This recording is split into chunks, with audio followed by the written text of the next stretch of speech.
ভালো লাগার জেলা আমার প্রিয় কুষ্টিয়া জেলা। সুপ্রিয় দর্শক, আসসালামু আলাইকুম। কেমন আছেন সবাই? আশা করি সবাই ভালো আছেন।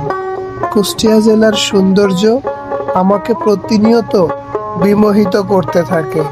কুষ্টিয়ার রাস্তাঘাট, ব্রিজ, সেতু, নদী, সেতুর ওপরে বৃষ্টি, মানে সবকিছু মিলায়ে এক অন্যরকম টান কাজ করে। কুষ্টিয়ার সেই প্রাচীনতম বিল্ডিং এর নকশা খচিত দৃশ্য, কুষ্টিয়ার এক কথায় কুষ্টিয়ার আলো বাতাস সবকিছু। দেখেন, কুষ্টিয়ার লাহিনীর কাফে দিঘির পাড়, এই জায়গাটাও আমার খুব ভালো লাগে। এখন আপনি বলতে পারেন, আরে ভাই, এর থেকেও তো অনেক সুন্দর সুন্দর জায়গা আছে। ভাই, সুন্দর জায়গা থাকলে কি হবে? এই জায়গাটা কুষ্টিয়ার ভিতরে, কুষ্টিয়ার ভিতরে লালন শাহ সেতু, লালন শাহর মাজার, কুষ্টিয়ার ভেতরে রবি ঠাকুরের কুঠি বাড়ি, কুষ্টিয়ার ভেতরে মণি পার্ক, হার্ডিং ব্রিজ, মানে এক অন্যরকম ভালো লাগার সৃষ্টি যে কুষ্টিয়ায় হয়, এটা কুষ্টিয়ার মানুষ না হলে আপনি বুঝবেন না রে ভাই। কুষ্টিয়া পাকশি হার্ডিং ব্রিজ পুরোটা লোহার এক অবকাঠামো।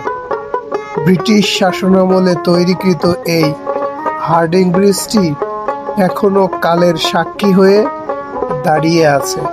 শুধু দাঁড়িয়েই না, প্রতিনিয়ত এখনো ট্রেন চলাচল করে। যদিও কিছুটা ঝুঁকিপূর্ণ হয়ে গেছে, তবে এখানে যে পরিমাণ লোহার স্তম্ভ, তাতে আমার মনে হয় এখনো বেশ ভালোই চলাচল করে এবং বেশ ভালোই টেকসই। তাছাড়া আগামী 17, 18, 19 অক্টোবর লালন মেলা কিন্তু শুরু হতে যাচ্ছে কুষ্টিয়ার লালন সাইজির মাজারে। এই কুষ্টিয়ার সেইউরিয়াতে লালন মেলা দেখার জন্য সারা বাংলাদেশ থেকে, প্রতিটা প্রান্ত থেকে মানুষ আসে এই লালন মেলার মাজারে। শুধু তাই না, দেশের বাহির থেকেও লালন মেলার এই মাজারে মানুষ ঘুরতে আসে। কুষ্টিয়ার পদ্মা নদীর সৌন্দর্য, সাথে ওই যে রূপপুর পারমাণবিক বিদ্যুৎ কেন্দ্রের সাথে লালন শাহ, এই পাশে হার্ডিং ব্রিজ, তার পাশে মণি পার্ক, কি যে এক সুন্দর মুহূর্ত রে ভাই! আপনাদের না নিজে চোখে দেখলে বিশ্বাসই করবেন না। কুষ্টিয়ার মানুষ একটা শেয়ার কি হবে না?